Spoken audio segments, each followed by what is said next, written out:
Forget the conventional wisdom as to how Donald Trump won a stunning upset in 2016. That story holds that Trump won the presidency by swinging 80,000 voters in Pennsylvania, Wisconsin, and Michigan in a one-off election.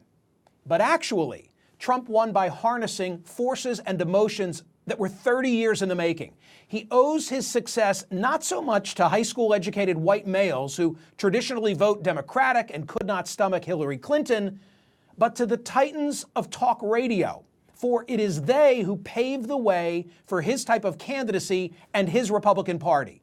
That's the oversimplified version of the thesis of a brand new book by my next guest, Dr. Brian Rosenwald. The book is called Talk Radio's America: How an Industry Took Over a Political Party That Took Over the United States. Dr. Rosenwald, by the way, earned his PhD by studying talk radio. He's a scholar in residence at the Partnership for Effective Public Administration and Leadership Ethics at the University of Pennsylvania. Okay, Brian, you say it wasn't the escalator ride that began the Trump candidacy. It was actually August 1, 1988. How come? That's the day that Rush Limbaugh takes his act national. And it's a great show, and people tune in. And they start forming this habit of listening to talk radio and then later cable news. And what they hear every day is calls for a fighter. You know, it doesn't make for good radio to say, hey, nuance, compromise. That stuff's boring. But fighting, that's good radio. And Donald Trump captured that ethos. By the way, lest anybody think the book is a hit job on Rush and others, you give Limbaugh props as being a master showman and a performing virtuoso. Michael, he blazed a path. He created an entirely different media form from anything that ever existed before because he's a great show. You know, early in his time on the air, he would abort callers. He would play a vacuum cleaner sound effect. You'd hear screams in the background as he's hanging up on a caller. There were things nobody had ever seen or heard, and people had to tune in every day because they never knew what he was going to say. So did he, Rush, shape listener opinions in the 30 years that you focus on, or was he simply giving them voice? He was simply giving voice to the bedrock conservative sentiments that he had grown up with and that his audience had. That doesn't mean that he didn't shine a spotlight on issues that his audience might not otherwise have heard. It didn't mean that he didn't shape attitudes in terms of what expectations were for Republicans. But it wasn't like he was some sort of puppet master who, you know, directed his audience to believe things. His audience already believed them. There's this mindset out there, you reference puppet master, that the whole talk landscape was controlled by individuals eager to spread conservative wisdom and ideology. In the book, that's not the conclusion you reach. What was the motivation?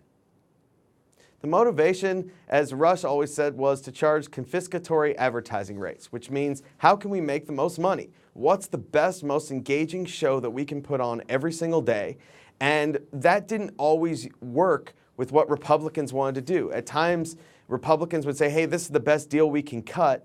And talk radio would say, no, stand up and fight for us, you know, fight for our values. They're rolling over again. For the mainstream media, for Democrats, that's all they do. They just roll over. And that's the sentiment that helps, you know, give us Donald Trump.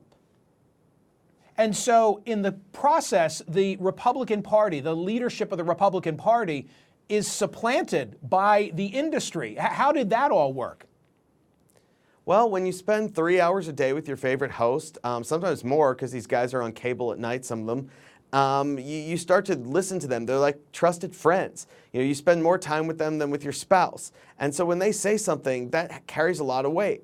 And especially in primaries where very few voters turn out, you know, it's like 10% or something like that. The fact is, if your favorite host is talking up a candidate, that means something. And the elected Republicans courted these guys for a lot of years. And by the time they sort of said, well, you know, the relationship is less good than bad, it was kind of too late already at that point for them. The hosts had the relationships with the audience, and that was what was going to shape things. Okay, here's what I'm hearing from you, and I read the book, and I know this is the argument that you make. Essentially, that there's a certain swath of American voters, particularly Republican primary voters, who in 2016 After 30 years of a trail being blazed by their favorite talk radio host, whoever that may have been, they wanted to elect someone who was in that mold. Yeah, they were frustrated. They were frustrated by both Bushes. They were frustrated by John Boehner. They were frustrated by Paul Ryan because these guys kept making promises and sounding good on the campaign trail, and then they get to Washington and they didn't actually deliver. And the reason they didn't actually deliver was that the whole country wasn't with them and they couldn't enact drastic things. You know, we have a lot of checkpoints and veto points in our government.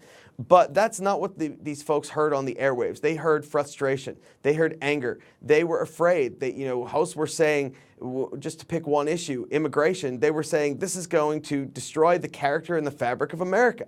And the end result was that they were looking for someone like Donald Trump, someone who sounded like their favorite host, someone for whom the most important thing was punching back against the liberal elite, not just people on television, but in the Democratic Party.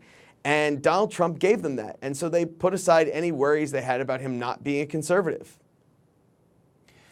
Brian, I've had a front row seat for that which you have chronicled, and I think you nailed it. And I think that the book is the most cogent explanation of anything I've seen as to how 2016 brought about that conclusion that stunned many. Thank you for being here. My pleasure, Michael.